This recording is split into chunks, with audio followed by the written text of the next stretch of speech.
Pasangan calon nomor urut 2 Presiden dan Wakil Presiden RI, Prabowo Subianto dan Gibran Rakabuming Raka unggul di TPS 17 Halong, Kecamatan Baguala, Kota Ambon. Pasangan yang diusung 7 partai politik itu berhasil meraih suara di lokasi coblos penjabat wali Kota Ambon, Bodowin Watimena itu sebanyak 150 suara dari total daftar pemilih tetap 233 orang.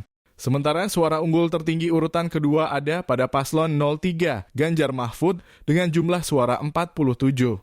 Padahal di TPS ini juga merupakan lokasi coblos mantan Gubernur Maluku, Karel Albert Ralahalu yang diketahui pernah menjabat sebagai Ketua Umum DPD PDI Perjuangan Maluku.